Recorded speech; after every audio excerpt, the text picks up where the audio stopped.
Now this video only applies to the business owners out there because I'm going to be walking you through my method to hiring marketing agencies without wasting any unnecessary money. I'm going to be walking you through kind of my 4 steps from research to knowing my numbers to the questions to the conversations I have with the marketing agencies I work with to help me take my business to the next level, revenue and profit wise. Stay tuned.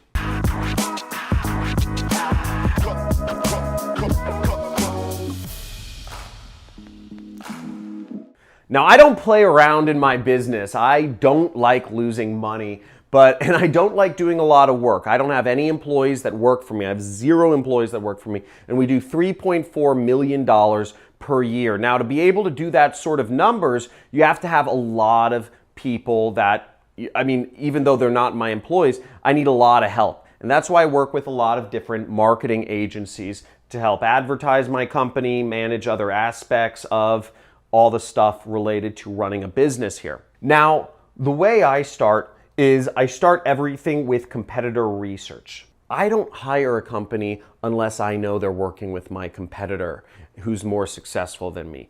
Everything in my business is around knowing who my competitors are that have bigger businesses than me and just ruthlessly copying everything they do until I'm at the same level or better than them. Part of that ruthless copying means I am figuring out what ad agencies or what marketing agencies or what development agencies or what support agencies my competitors are working with. And the way I do that is pretty old school, frankly. I go to conferences and I go to meetups and I go to industry events and I'm talking or just I'm talking on Skype, but I talk with different people in the industry to figure out who's working with who. I ask people for recommendations. Who are you working with? If I see somebody who has some ads I like, I say, who are you working with to put those ads up? Now, running a business is the same as like affiliate marketing. In affiliate marketing, you're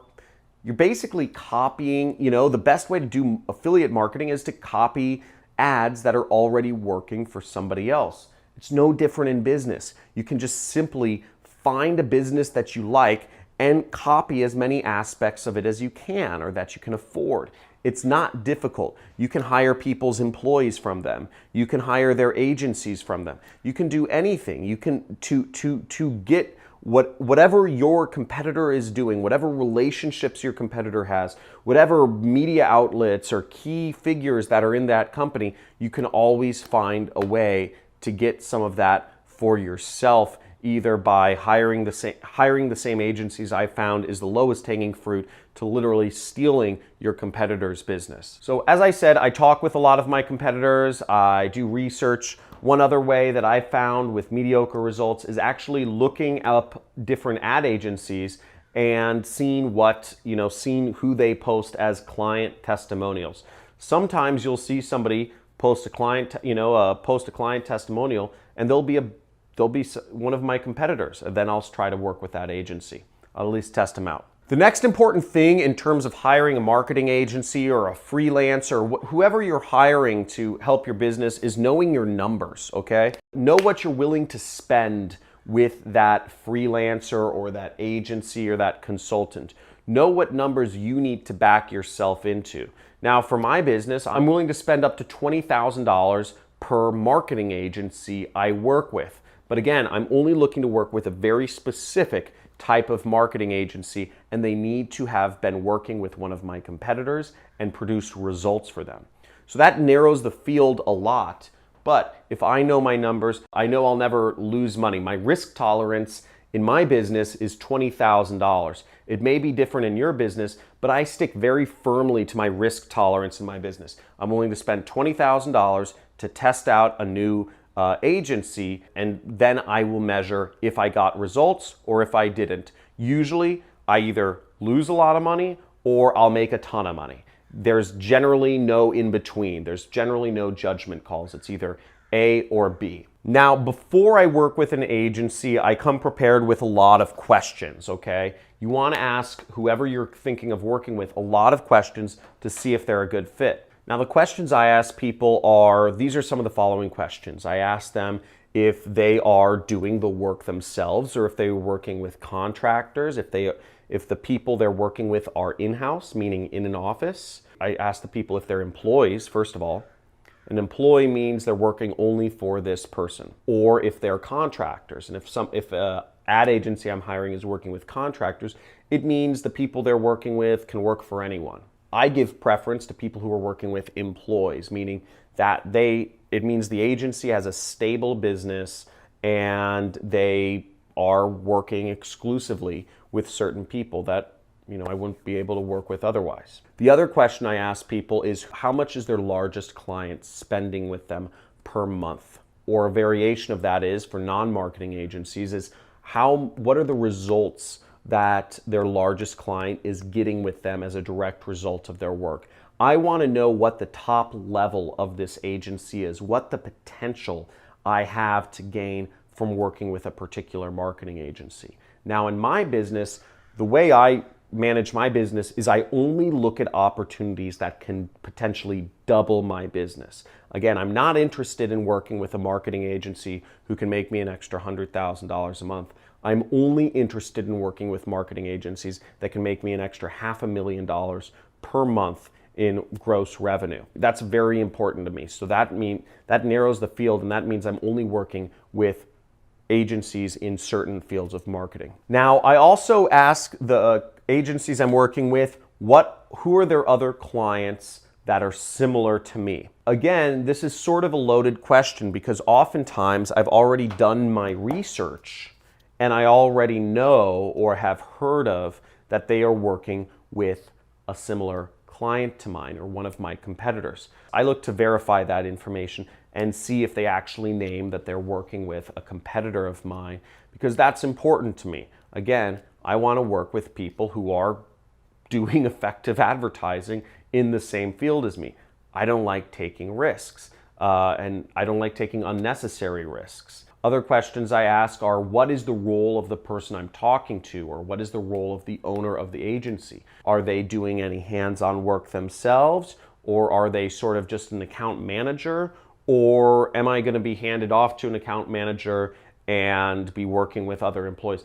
I just like to have an idea of, it doesn't matter to me whether or not the person is, that I'm talking to, the salesperson or the owner of the agency necessarily does the work, but I like to have a clear idea of the roles of everyone in the agency so I know who's doing the work and who's not doing the work. Other questions to ask are the fee structure. I usually leave that to the end because people are kind of like iffy about the fee structure. Now, usually that, the cost of working with somebody is like the biggest factor that people are scared about. For me, cost it's a very simple decision for me. It's either, I come prepared. Remember, I'm coming to the table with a number in mind. I know I'm willing to tolerate spending up to $20,000. So as long as it's under that, I say, yes, we can do this. If it's over that, I say, no, I can't do this unless the cost is this. And I leave it at that. It's very simple. I like keeping my decision-making to binary decisions. I don't like having, I didn't get a good enough feeling, or I did get a good enough feeling. The way I do decision-making is just binary. Either it falls within my parameters or it doesn't, and it makes life a lot easier for me that way. And last but not least, once you've prepared your questions, I gave you a couple, have a conversation with the agency that you're interested in hiring, or the freelancer, I guess you could say, if you're working with freelancers. Generally, how I do conversations is I say, okay, I like setting a structure or an agenda to a conversation, because otherwise, when you're hiring somebody new, the conversations can ramble on. I used to do this the same when I hired employees. I would say, okay, let's structure the conversation this way. I'll tell you a little bit about myself and my company and what our goals are. You tell me a little bit about yourself, your company, and what a good client looks like to you, and then we will go. Then I'd like to discuss, some questions I have for you and how we can potentially work together. That's how I structure my conversations. Me, you, working together. And that tends to keep conversations from going on wild tangents that'll end up wasting both people's time, and wasting your time or another person's time is just generally disrespectful. So I hope this helps you out, whether you're looking to hire a marketing agency for your business or a freelancer or a consultant. I hope my knowledge here helps you get a little better understanding of how you might be able to approach hiring companies or freelancers without wasting money. Now, if so, give this video a like, or if you have any questions for me or ideas for future teaching topics, post it in the comments below. If you'd like to learn a little bit more about what I do for a living to make my income online, I do what's called affiliate marketing, and if you subscribe to my channel, you'll get a free course on how to do affiliate marketing. Speak soon. Thanks for tuning in. See you in my next video, and make sure to hit that notification icon as well to be updated about my future videos.